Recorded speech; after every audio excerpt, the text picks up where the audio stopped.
je suis reparti voir la société où je travaillais en fait. Et c'est vrai que sur le coup j'ai eu porte close. C'est comme si je me prenais un coup de couteau dans le dos quoi. Parce que c'est vrai que quand j'étais là-bas, on me caressait souvent dans le sens du poil. Voilà, j'étais un bon élément, ça se passait très bien. Et par la suite, voir ça comme ça, pour moi j'ai subi ça comme une trahison. Bonjour, alors je m'appelle Wassa Oumar, j'ai 36 ans. J'ai grandi dans un quartier assez sensible, au 4 chemins, Aubervilliers et Pantin. Nous sommes 13 frères et sœurs, 9 garçons et 4 filles. Et la relation est vraiment très positive entre nous parce qu'on est très fusionnels. J'étais plutôt libre avec mes frères et sœurs, mais avec souvent la grande surveillance de la maman qui était souvent là, parce qu'elle avait peur de nous délaisser à l'extérieur. Parce que c'est vrai qu'on était, comme j'ai dit, dans des quartiers un peu sensibles. Ça a été une éducation très stricte, très carrée. Et c'est vrai que souvent, pour nous éviter d'aller à l'extérieur, traîner ou autre, entre parenthèses, c'est vrai que je sais que ma mère souvent nous disait voilà, venez, je vais vous raconter une histoire. C'était des comptines, donc automatiquement, ça nous éduquait automatiquement par rapport à tout ça. Et voilà, et je pense qu'il y a aussi un travail qui se fait sur soi-même en tant que gamin. On se dit on apprend à rester sage, à écouter. Après, c'est vrai qu'il y a eu énormément de sport dans ma vie. On est 13 frères et sœurs et les 13 ont fait du sport. Tout ce qui est événements sportifs ou autre, on le fait souvent en famille. C'est-à-dire quand il y a un match de l'équipe de France, on est tous là devant la télé à regarder le match de l'équipe de France. Le sport m'a beaucoup canalisé pour éviter de se dérouter de la bonne route que j'avais. Et moi, heureusement que j'avais le sport qui était là pour me guider. La passion dans l'aéronautique est arrivée assez jeune, mais j'ai mon oncle aussi qui est lui technicien en aéronautique. Et c'est vrai que lui aussi m'a beaucoup aidé, m'a beaucoup poussé dans cette démarche, dans cette recherche. Et m'a donné cette fièvre aussi. À la sortie de ma troisième, en fait, je suis passé au lycée et c'est vrai que j'ai effectué un diplôme qui me plaisait pas énormément. On m'a orienté vers un CAP installateur en télécommunication et courant faible, faut bien le préciser. C'est pas un diplôme qui m'a plu, mais bon, que j'ai obtenu quand même. Et j'avais toujours anticipé puisque j'avais cette fièvre-là aussi de l'aéro qui était toujours dans ma tête. Donc j'ai pu rebondir sur une formation que j'ai effectué sur Roissy pour être agent de piste. C'était un métier qui me plaisait beaucoup parce que j'étais au contact des avions, des aéronefs tout de suite, donc j'avais les yeux émerveillés. Je me suis dit voilà les avions devant moi, je travaillais correctement, je m'impliquais beaucoup dans ce métier-là. Et c'est vrai que je m'impliquais tellement que j'avais des responsables qui me proposaient des formations pour être leader entre parenthèses de l'équipe. Et par la suite, j'ai eu une blessure assez importante au handball. Et c'est vrai que quand la blessure est arrivée, ça m'a beaucoup attristé parce que j'étais pas loin d'un CDI. Sur le coup, je me suis dit voilà, c'est un rêve un petit peu qui s'envole parce que j'aurais pas ce fameux contrat sur la piste quoi. Et c'est vrai que une fois que j'ai eu cette blessure, fallait rebondir. J'ai eu 1 an et demi de rééducation par rapport à ça puisque ça a été une blessure assez importante. J'ai pu rebondir après ça. Je suis reparti voir la société où je travaillais en fait. Et c'est vrai que sur le coup j'ai eu porte close. C'est comme si je me prenais un coup de couteau dans le dos quoi. Parce que c'est vrai que quand j'étais là-bas, on me caressait souvent dans le sens du poil. Voilà, j'étais un bon élément, ça se passait très bien.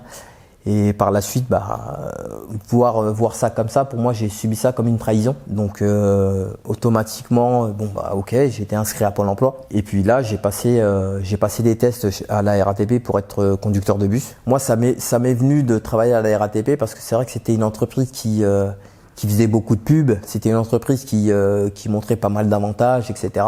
Et c'est un métier aussi qui me plaisait, de conduire des bus. Une fois entré à la RATP, j'ai effectué une formation pour passer mon permis D, pour être chauffeur de bus. J'avais des horaires décalés. Je travaillais constamment décalé. Je pouvais être de nuit entre parenthèses, des nuisettes, on va dire ça. Je pouvais être en soirée ou en matin. Ça changeait constamment. Chaque semaine, ça changeait. Et c'est vrai que mon hygiène de vie s'est adaptée à cette vie-là. Et cette vie-là me permettait, on va dire, de m'autogérer. Je pense que à la RATP, ce qui m'a permis de rester, parce que j'ai quand même fait 10 ans à la RATP, je pense que ce qui m'a permis de rester à la RATP, c'est le confort, le salaire. On va pas se leurrer sur ça. Mais voilà, c'est vrai qu'il y a eu beaucoup de choses négatives, dont l'incivilité, dont des bagarres dans le bus, des caillassages. Je sais que je faisais une ligne qui passait devant un hôpital psychiatrique. Bon, je dirais pas le nom, mais voilà, j'ai eu pas mal d'anecdotes où j'ai la personne qui s'est enfuie de l'hôpital et qui se retrouve devant moi à me dire je veux rentrer. Le mec il est en slip. Voilà, j'ai eu pas mal de choses où une autre anecdote où j'ai eu une personne qui veut absolument rentrer dans le bus. Donc moi je lui dis automatiquement non, tu peux pas rentrer. Donc ce qu'il fait, il vient devant mon pare-brise, il enlève mes essuie-glaces et il enlève mon joint de pare-brise comme ça. Et c'est des choses, bon aujourd'hui j'en rigole, mais sur le coup, je veux dire, je flippais. Et je pense que tout ça a fait que un cocktail qui a gonflé, qui m'a vraiment poussé davantage à partir vers le métier que j'aime. J'avais cette envie d'aéro, mais trouver des formations adultes à l'âge que j'avais quand j'étais à la RATP, c'était très complexe. Au bout de la 10e année, j'ai trouvé cette formation et je me suis dit bon là, c'est un tremplin, c'est là, faut y aller. Et c'est vrai que j'ai foncé quoi. Enfin, fallait que je trouve un organisme de financement par rapport à ma formation.